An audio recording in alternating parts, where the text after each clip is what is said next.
Morning students, आज की class start करते हैं। कल हम जो पढ़ रहे थे वो जेनेटिक कोड के बारे में पढ़ रहे थे। जेनेटिक्स कोड और जेनेटिक कोड के बारे में, इसकी विशेषता आदि के बारे में हमने चर्चा कर ली थी। और हमने आपको बताया था कि कुछ कोड होते हैं जैसे AUG जो मेथियोनिन को प्रदर्शित करते हैं। मेथियोनिन एक एमिनो एसिड्स को प्रदर्शित करते हैं और इसे प्रारंभ कोडोन कहा जाता है।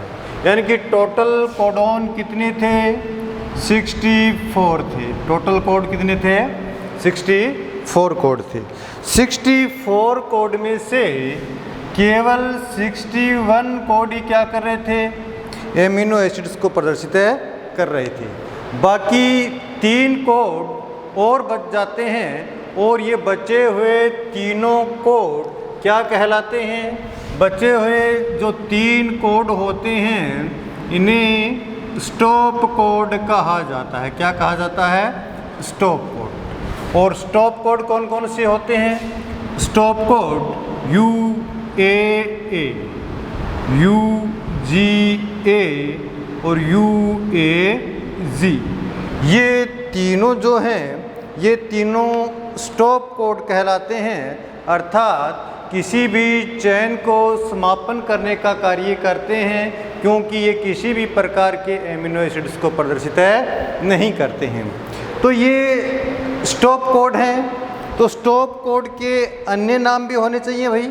तो इनके कुछ अन्य नाम भी होते हैं। इनके अन्य नाम क्या है? देखो, जो स्टॉप कोड UAA है इसे हम बोलते हैं ऑर्कल। क्या कहते हैं? ऑर्कल। और UGA ये जो स्टॉप कोड है इसे बोलते हैं ओपल। और UAG इसे हम बोलते हैं अंबर। यानी कि ये इनके अन्य नाम हैं, ऑर्कल, ओपल और अंबर। तो ये तो थी प्रारंभ कोड और स्टॉप कोड के बारे में बातें। जो ये 61 कोड हैं, ये 61 कोड किन को प्रेजेंटेशन करते हैं? एमिनो एसिड्स को प्रदर्शित करते हैं। तो हमें पता है कि एमिनो एसिड्स कितने एमिनो एसिड्स की आवश्यकता होती है प्रोटीन सिंथेसिस के लिए? एमिनो एसिड्स की जो आवश्यकता होती है वो प्रोटीन संश्लेषण के लिए 20 प्रकार के एमिनो एसिड्स की आवश्यकता होती है। कितने एमिनो एसिड होने चाहिए? 20 प्रकार के एमिनो एसिड्स जो प्रोटीन सिंथेसिस का कार्य करते हैं। प्रोटीन सिंथेसिस का कार्य करने वाले केवल 20 ही प्रकार के एमिनो एसिड्स होते हैं। और इन एमिनो एसिड्स को क्या क्या नाम से जाना जाता है? ये एमिनो एसिड्स कौन कौन से होते हैं? ये एमिनो एसिड्स जो होते हैं वो कौन कौन से होते हैं? देखिए, ये एमिनो एसिड्स कौन कौन से हैं, इनका नाम क्या है? एक तो होता है एलेनिन। क्या होता है? एलेनिन होता है। दूसरा आर्जिनिन। तीसरा एस्पार्टिक एसिड होता है। एस्पार्टिक एसिड, ग्लूटामिक एसिड, एक होता है ग्लूटामीन। एक क्या होता है? ग्लूटामीन। एक होता है ग्लाइसिन होता है। हिस्टाडीन एमिनो एसिड होता है। ल्यूसिन भी होता है। आइसोल्यूसिन भी होता है। Serine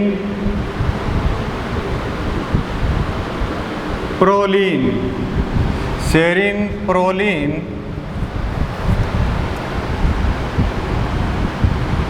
tryptophan, tryptophan, cysteine, threonine. कितने अमीनो एसिड हो गए? 1 2 3 4 5 6 7 8 9 10 11 13 14 है 15।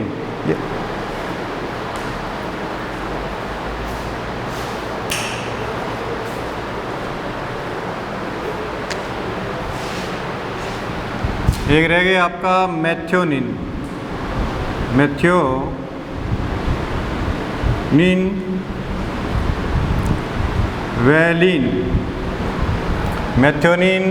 वैलिन, ठीक है।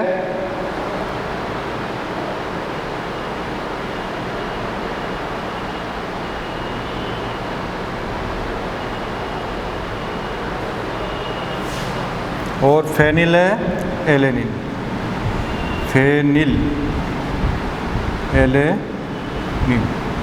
यानी कि इस प्रकार से ये एमिनो एसिड्स होते हैं जो प्रोटीन सिंथेसिस में क्या आते हैं, काम में आते हैं।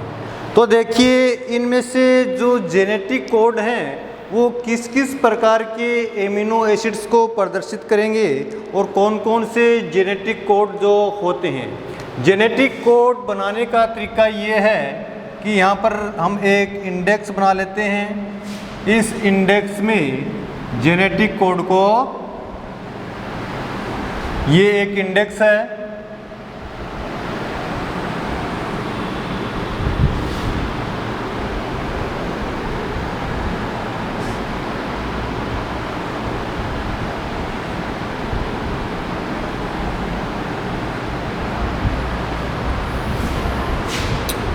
हमें पता है कि एमिनो एसिड्स, हमें पता है कि नाइट्रोजन बेस होते हैं यूरेसिल, साइटोसिन, एडेनिन और ग्वानिन। तो यहाँ पर लिख लो UCAG, यानी कि क्रम आपको यही रखना है UCAG, क्रम याद रखना है UCAG, ठीक है। 1 2 3 और 4। अब देखो यहाँ पर भी हम चारों सीक्वेंस ले लेते हैं, UCAG, यहाँ पर भी और यहाँ पर भी, और यहाँ UCA और G। तो सबसे पहले हम कोडॉन कैसे बनाएंगे, यहाँ से शुरू करेंगे, फिर इसको लेंगे, फिर इसको लेंगे, फिर दूसरी बार इसको और इसको। इस प्रकार से क्रम से इन चारों के साथ ट्रिपल कोड बनाते जाएंगे। देखिए जब ये दोनों यहाँ से शुरू होगा तो शुरू के जो 2 कोड होते हैं वो सेम होते हैं। इन्हें क्या कहा जाता है, इन्हें कहा जाता है वोवेल क्षार कहा जाता है। क्या कहा जाता है, वोवेल के क्षार कहा जाता है। बाकी आगे के जो तीसरा जो सीक्वेंस है इनका क्या होता है, वो चेंज होता जाता है। ये लो, इसी प्रकार से इसमें कोड बनेंगे।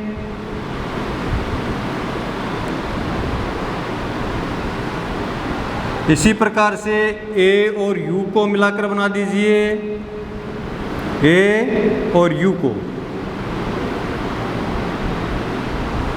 इसी प्रकार G और U को मिलाकर बना दीजिए, G U, ठीक है, U का G। इसी प्रकार से अब दूसरा इंडेक्स हम देख लीजिए, U और C। तो UC वोवेल क्षार, UC। फिर आगे वही UCAG। इसी प्रकार CC वोवेल क्षार, CC UCAG, ठीक है। इसी प्रकार AC वोवेल क्षार, AC और UCAG। इसी प्रकार GC GC UCAG। ठीक है, इस प्रकार आगे बना लीजिए UA वोवेल 4 UA UCAG। इसी प्रकार से CA वोवेल 4 UCAG। इसी प्रकार से AA वोवेल 4 होगा और आगे वही UCAG। आगे GA वोवेल 4 के लिए बना दीजिए GA UCAG। इसी प्रकार से UG वोवेल 4 UG और UCAG। CG vowel 4 CG UCAG AG vowel 4।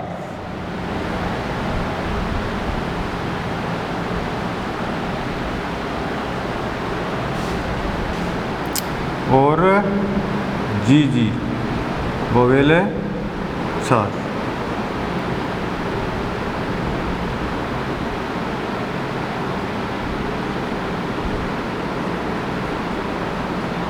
इस प्रकार से हम देखते हैं कि टोटल जो कोड बनते हैं वो कितने बनते हैं, 64 बनते हैं। अब 64 कोड बना लिया, अब इनमें से कौन सा कोड किसको प्रदर्शित करता है और से एमिनो अम्ल के लिए ये कोड है, इसका मैं सारणी को याद करने का तरीका भी आपको बताऊंगा। जो सबसे पहले देखिए कि जो सबसे पहले जो 4 होते हैं वो किसी को प्रदर्शित करने वाले होते हैं, उन्हें बोलते हैं हम फेनिल एलानिन कहा जाता है। क्या कहा जाता है, फेनिल एलानिन। फेनिल एलानिन के लिए क्या है, 2 4 किसके लिए हैं, फेनिल एलानिन के लिए हैं। ठीक है, उसके बाद के ये 7 1 2 3 4 5 6 7 किसके लिए हैं, ल्यूसिन के लिए है। ठीक है, उसके बाद 3 आइसोल्यूसिन के लिए, ये मेथियोनिन के लिए, और ये 4 किसके लिए हैं, वेलिन के लिए हैं। अब इनमें से ये जो 4 हैं ये सेरिन के लिए हैं, ये 4 प्रोलिन के लिए हैं, ये 4 थायरोनिन के लिए हैं और ये 4 एलानिन के लिए हैं। ठीक है, अब देखिए ये दोनों किसके लिए हैं, ये है टायरोसिन के लिए। ये किसके लिए है, टायरोसिन के लिए, टायरोसिन के लिए है। और अभी आपको मैंने बताया था कि UAA और UAG, UAA, UAG और UGA ये क्या होते हैं, ये स्टॉप कोड को प्रदर्शित करने वाले होते हैं। अर्थात किसी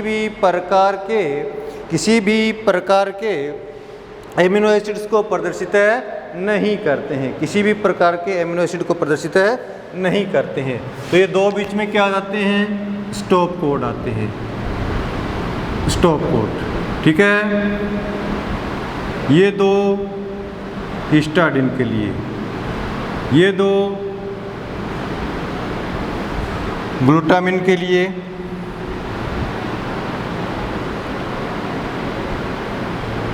एस्पार्जिन लाइसिन के लिए, एस्पार्टिक एसिड के लिए, ये ग्लूटामिक एसिड्स के लिए। ठीक है, अब देखिए ये 2 स्केन्स पूरे हो गए हैं। अब तीसरे स्केन्स में आप देखते हो कि तीसरे स्केन्स में क्या होता है कि ये जो 2 4 हैं वो किसको प्रदर्शित करते हैं, सिस्टीन को। और ये 1 4 क्या आ जाता है, ये स्टॉप कोड, ये किसको प्रदर्शित करता है? ट्रिप्टोफैन। ये किसके लिए हैं? आर्जिनिन के लिए। आर्जिनिन के लिए, ये दो फिर सेरिन के लिए, ये दो फिर आर्जिनिन के लिए, और ये फिर लास्ट क्या है? ग्लाइसिन के लिए। तो इस प्रकार से टोटल 64 क्षार जो होते हैं और किस प्रकार से एमिनो एसिड्स को क्या करते हैं? प्रदर्शित करते हैं। अब याद रखने का तरीका देखो, याद रखने का तरीका इसमें क्या है मैं आपको बता रहा हूँ। देखिए कि जो ये 64 कोड हैं किस किस क्षार को प्रदर्शित, इस प्रकार से आपको एक सारणी बनानी पड़ेगी, उसके अकॉर्डिंग ही इसे याद रखा जा सकता है। दो को फेनिल एलेनिन है तो इसे लिख दो फिरे। कितने हैं? ल्यूसिन को लिख दो लालू। ल्यूसिन को क्या लिख दिया? लालू। ठीक है। आई एल ई, इल का अर्थ होता है बीमार। 3 बीमार। आई एल ई, इल का अर्थ क्या होता है? बीमार। 1 क्या है? मेथोनिन। मेथोनिन को लिख दो मेडिसिन। ठीक है। और अंतिम 4 क्या है? वेलिन के लिए तो इसे लिख दो वाले। इसे क्या लिख दो? वाले। देखो 2 बार फिरे 6 लालू, 3 बीमार हो गए और मेडिसिन मिली 4 वालों को। मेडिसिन मिली 4 वालों को। तो ये सारणी नंबर फर्स्ट के लिए है, इसके लिए कोड याद हो गए। अब आपसे पूछा जाता है कि यू कोड किसके लिए है? आपके दिमाग में होना चाहिए कि यू का जी के अकॉर्डिंग सबसे पहला कोड यू है और पहले 2 क्या थे? फेनिल एलेनिन है। आपसे पूछ लिया जाता है कि यू कोड किसके लिए है? शब्द ए आ रहा है तो इसका अर्थ क्या है? कॉलम नंबर 3 है। यूका जी के अकॉर्डिंग, यूका जी के अकॉर्डिंग ए सबसे पहला आ रहा है तो कॉलम नंबर क्या है? 3 है। कॉलम नंबर 3 है AUC कोड किसके लिए आपसे पूछ लिया जाता है? कॉलम नंबर 3 है और यू आ रहा है तो इसका अर्थ क्या है? 3 का फर्स्ट नंबर ही कॉलम के अंदर देखना है। फर्स्ट नंबर ही कॉलम के नंबर आपको ध्यान में है कि दो पहले एक कॉलम में 4 होते हैं, दूसरे में 4, तीसरे में 4 और चौथे में भी 4 होते हैं। सब में 4 होते हैं नहीं होते हैं। तो आपको क्या देखना है कि 2 बार फ्री, 2 तो ये आ गए, 6 लालू प्लस 6, फिर AUC यानी कि 3 वाला ए में आ गया या नहीं आ गया। अब आपको पता होना चाहिए AUC के लिए क्या है? 3 क्या हो रहे हैं? बीमार। तो बीमार हो रहे हैं तो AUC कोड किसके लिए आ जाएगा? आइसोल्यूसिन के लिए। इस प्रकार से इसे देख सकते हैं। सेकंड सीरीज में देखिए, देखो इसमें सब में 4 हैं। सब में क्या है? 4 हैं। तो देखिए इसको किस प्रकार से हम याद कर सकते हैं, इसको किस प्रकार से हम याद कर सकते हैं। देखिए कि 4 है तो इसका अर्थ क्या है? शेरिन को लिख दीजिए शेर। ठीक है। 4 को प्रोलिन को लिख दीजिए प्रमोशन। प्रोलिन को लिख दीजिए प्रमोशन। थायरोनिन को लिख दीजिए थानेदार। और 4 एलेनिन है, इसको लिख दीजिए अल्टोकार। क्या लिख दिया? अल्टोकार। देखिए 4 शेरों के हुए 4 प्रमोशन, 4 बने थानेदार और 4 लेके आए अल्टोकार। तो इस प्रकार से हम सेकंड सीरीज को भी याद कर सकते हैं। अब आपसे कोई कोड पूछ लिया जाता है कि C और C ये कोड किसके लिए है? ये कोड है किसके लिए है? तो एक बात आपके दिमाग में होनी चाहिए, हमने सीरीज बनाई थी इस प्रकार से। ठीक है। UCAG, यूका जी के अकॉर्डिंग सीरीज बनाई थी या नहीं बनाई थी? और हमें आपके दिमाग में ये होना चाहिए कि इस सीरीज में ये भी यहाँ पर भी यूका जी होगा। तो आपको कॉलम दिमाग में होना चाहिए कि पहला अक्षर C आ रहा है, तो C आ रहा है तो कॉलम नंबर कौन सा आ गया? सेकंड में होगा। ये कन्फर्म बात होगी या नहीं होगी? कॉलम नंबर है सेकंड में होगा। ठीक है। दूसरा भी C आ रहा है तो क्या होगा? पहले को छोड़ के दूसरे ही कॉलम में C कहाँ आ रहा है? दूसरे में। यानी कि जो इसका स्तंभ है, स्तंभ भी कौन सा होगा? दूसरे स्तंभ में, और तीसरा भी क्या आ रहा है, सी आ रहा है, तीसरा भी क्या आ रहा है, सी आ रहा है। तो इसका अर्थ क्या हो गया कि सी के साथ जुड़ेगा तो मैटर कहाँ का है, इस कॉलम का है। मैटर कहाँ का है, इस कॉलम का है। अब देख लीजिए पहले कॉलम में 4 क्या थे, शेर, दूसरे कॉलम में 4 क्या थे, प्रमोशन। 4 के लिए क्या बोला था हमने, प्रमोशन। तो प्रमोशन यानी कि ये चारों कोड किसके लिए होंगे, ये चारों कोड जो होंगे प्रोलिन के लिए होंगे। तो आप कह सकते हो कि ये संबंधित कोड किसके लिए है, प्रोलिन के लिए होता है। तो इस प्रकार से हम कोड के बारे में बता सकते हैं, लेकिन डायरेक्ट कोई तरीका नहीं है। इसी प्रकार से आगे देखिए, ए ने खरीदे 2 टायर, दोनों स्टॉप हो गए, दोनों को हिलाया, दोनों को गलाया, दोनों ने आसन लिया और दोनों बने एएसपी। दोनों क्या बने, एएसपी, और नाम क्या था, गल्लू गल्लू। दोनों का नाम क्या था, गल्लू गल्लू। जी ने खरीदी 2 साइकिल, एक स्टॉप होगी, एक ट्रैप होगी। एक स्टॉप होगी, एक क्या होगी, ट्रैप होगी। और ट्रैप करने वाले 4 लोग थे जो आगरा चले गए। 2 को रास्ते में शेर खा गया, 2 पहुँचे आगरा, और अंतिम 4 किसके लिए होते हैं, ग्लाइसिन के लिए होते हैं। इस प्रकार से हम जेनेटिक कोड्स यानी कि 64 जो जेनेटिक कोड हैं उनको याद कर सकते हैं। ये तो बात थी 64 जेनेटिक्स कोड्स के बारे में। ये तो बात थी 64 जो जेनेटिक्स कोड होते हैं उनके बारे में। अब देखिए इस जेनेटिक्स कोड में क्या कोई ऐसे एमिनो एसिड्स भी हैं जो 2 या 2 से अधिक कोड्स के द्वारा क्या हो रहे हैं, प्रदर्शित हो रहे होते हैं। अब देखिए सबसे पहले हम देख लेते हैं कि केवल एक ही कोड कौन से एमिनो एसिड्स के लिए पाया जाता है। सबसे पहले बात कर लेते हैं केवल 1 कोड वाले। 1 कोड वाले एक तो आपको पता है कि मेथियोनिन, AUG जो कोड है मेथियोनिन, इस सारणी में आपको कहीं नहीं दिखाई देगा। केवल और केवल मेथियोनिन ही क्या है, मेथियोनिन के लिए ही क्या है, केवल एक कोड है। इसके अलावा आप देखिएगा कहीं पर भी एक कोड वाला दिखाई दे रहा है क्या, इधर देखिए, ये है जो ट्रिप्टोफैन। दूसरा कौन सा है, ट्रिप्टोफैन। यानी कि ये 2 ही एमिनो एसिड ऐसे होते हैं जिनके लिए क्या पाया जाता है, केवल एक कोड पाए जाते हैं। अब देखिए ऐसे अमीनो एसिड को देखिए जिनमें कितने कोड पाए जाते हैं, 2 कोड, जिनके 2 कोड। तो एक तो 2 कोड ये रहे, सबसे पहले फेनिलएलैनिन के लिए। किसके लिए है, फेनिलएलैनिन के लिए 2 कोड पाए जाते हैं। इन दोनों सारणियों में कहीं पर भी 2 कोड नहीं है। यहाँ पर देखिए टायरोसिन के लिए 2 कोड है, हिस्टाडिन के 2 कोड है, ग्लाइसिन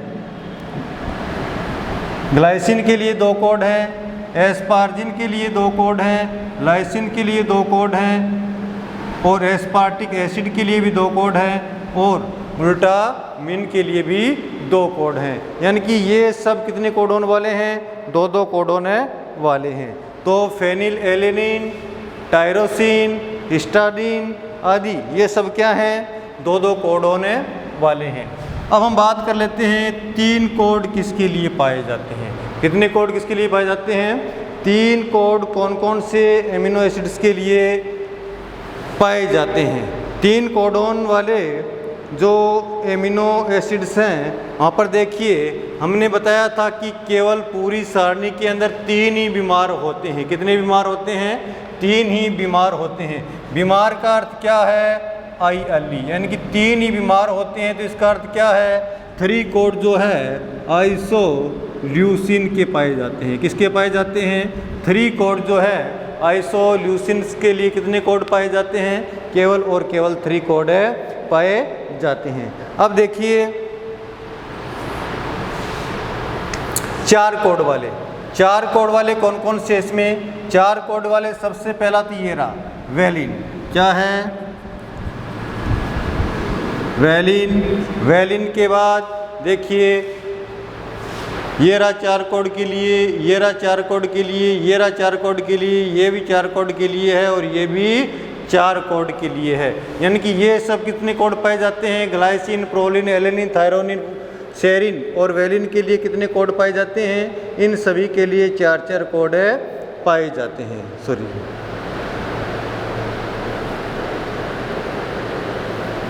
वेलिन, सेरिन के लिए 6 कोड होंगे भाई। सेरिन 4 और 2 ये रहे। सेरिन के लिए कितने होंगे? 6 कोड होंगे। प्रोलिन, थायरोनिन, एलेनिन और वेलिन के लिए क्या होते हैं? 4 कोड होते हैं। अब देखिए 6 कोड वाले आपने देखा होगा कि सबसे पहले 2 बार फिरे 6 लालू, यानी कि लालू शब्द किसके लिए था?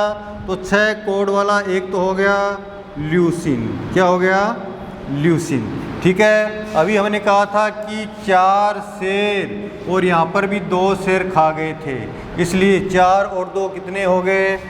सेरिन के लिए भी कितने कोड पाए जाते हैं? 6 कोड पाए जाते हैं। यहाँ पर साइकिल को ट्रैप करने वाले 4 लोग कहाँ चले गए थे? आगरा। 4 आगरा गए थे, 2 को रास्ते में शेर खाया था। आगरा कितने पहुँचे?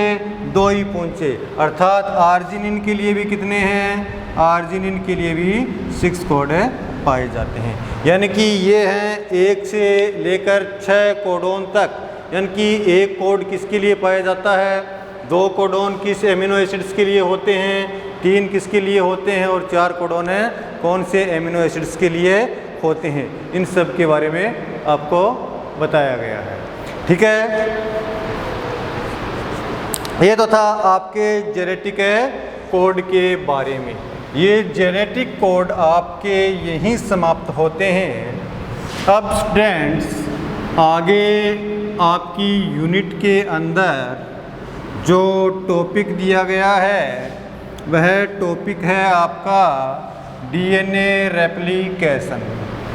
तो डीएनए रेप्लिकेशन को आज थोड़ा समझेंगे और जितना टाइम है अपने पास और बाकी का जो डीएनए रेप्लिकेशन है वो हम कल की क्लास में करेंगे। अब देखिए हम बात करते हैं डीएनए रेप्लिकेशन की बात करते हैं। DNA replication. अब ये डीएनए रेप्लिकेशन क्या होता है? डीएनए रेप्लिकेशन का अर्थ है कि एक कोई डीएनए है अपने पास और इस डीएनए को क्या करना है?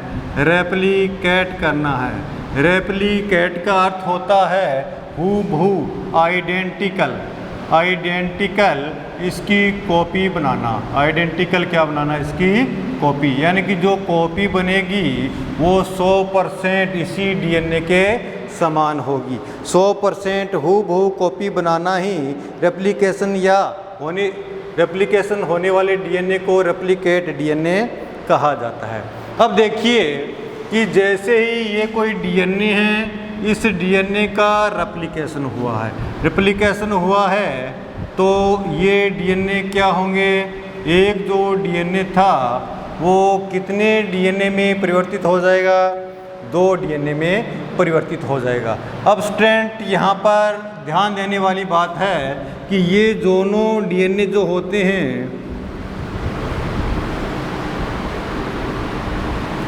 ड्यूटर डीएनए कहलाते हैं। क्या कहलाते हैं? ड्यूटर डीएनए कहलाते हैं। इन्हें कभी भी सन डीएनए नहीं कहा जाता है, इन्हें ड्यूटर डीएनए कहा जाता है। वैसे तो ये एक नाइंसाफ़ी है सन्स के साथ, क्योंकि उन्हें सन नहीं कहा जाता, क्या कहा जाता है?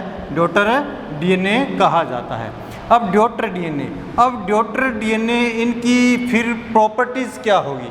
ड्यूटर डीएनए है तो इनकी प्रॉपर्टीज़ है क्या होगी? अब प्रॉपर्टीज़ देख लीजिए आप कि ड्यूटर डीएनए की प्रॉपर्टीज़ क्या होगी। देखिए कि मैंने कहा है कि रेप्लिकेट होने वाले जो डीएनए होंगे